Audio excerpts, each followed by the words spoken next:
Halo Mas Bro, saya ingin bercerita. Ini ada aki dari konsumen saya, bekasnya Honda CR-V. Nah, ya kan, ini digunakan untuk Honda CR-V jenis NS60 LS seperti ini. Dan kalau S itu seperti yang saya sudah jelaskan di video sebelumnya, kalau kepala aki ini besar dan kepala positifnya berada di sebelah kiri. Kalau kita cara bacanya seperti ini.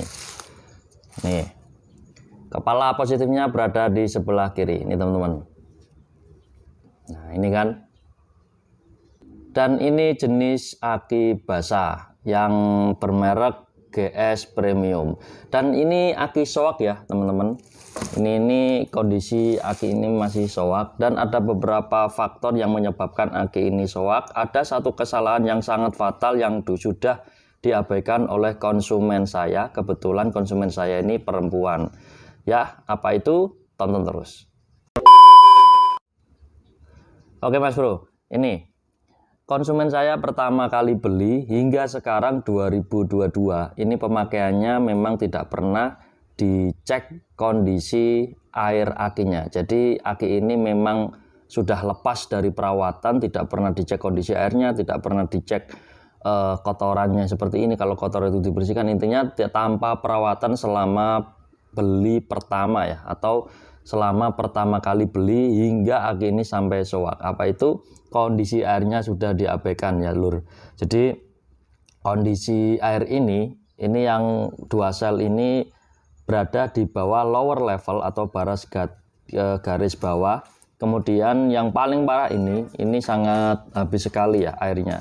Makanya terjadi konsleting yang ada di dalam sel ini, karena air itu salah satu komponen penting bagi aki basah guna untuk menyalurkan energi listrik yang bersumber dari reaksi kimia yang ada di dalam sel. Kalau memang airnya sudah tidak ada sama sekali, ini menyebabkan sel ini cepat putus atau konslet. Karena berhubung si pemakai mobil ini adalah perempuan, makanya memang intinya tidak mau ribet lah. Akhirnya saya ganti dengan merek Furukawa baterai berjenis atau tipe MF atau maintenance free yang bebas perawatan. Karena ini cocok sekali menurut saya untuk konsumen tersebut.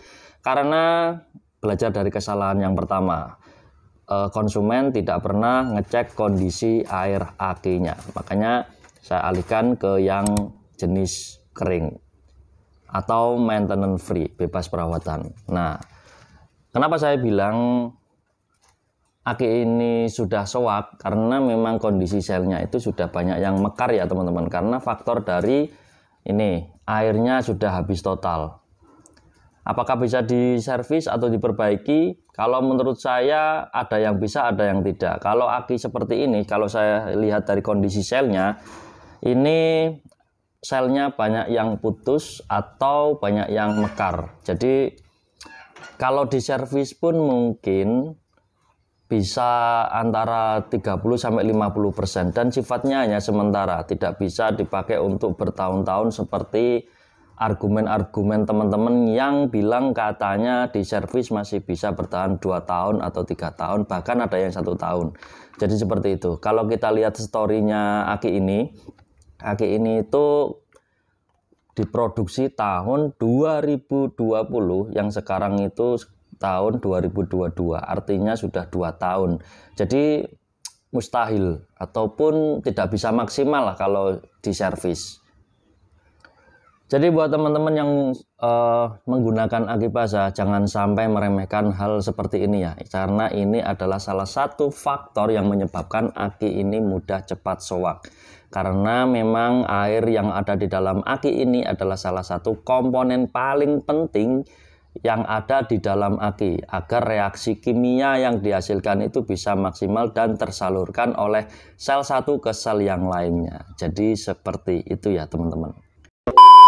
Kalau muncul pertanyaan, Mas, kalau ditambahkan air sir kemudian disetrum ulang bagaimana? Saya jawab memang bisa. Tapi kalian harus tahu dulu risikonya. Risikonya yang pertama, ini sifatnya hanya sementara ya. Sifatnya hanya sementara, tidak bisa dipakai hingga bertahun-tahun. Sifatnya hanya sementara. Daripada kalian berisiko ketika perjalanan, mending diganti saja. untuk meminimalisir risiko yang terjadi di lapangan atau di jalan ketika kalian berkendara. Soalnya aki ini memang dari awal tenaganya kan pertama beli memang sudah full. Ketika sudah seperti ini otomatis tenaganya tidak bisa kembali seperti awal. Jadi ya beban yang diberikan oleh mobil otomatis aki ini nggak bisa memberikan maksimal terhadap mobil tentang kelistrikannya terutama. Jadi seperti itu ya teman-teman.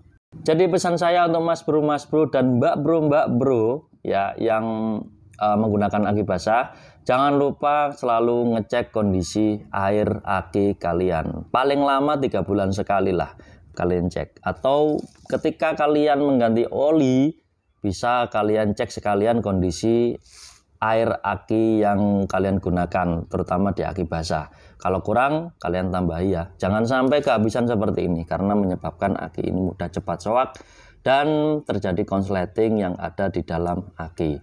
Jadi seperti itu, semoga bermanfaat. Sampai jumpa di video selanjutnya. Salam strom dan salam otomotif.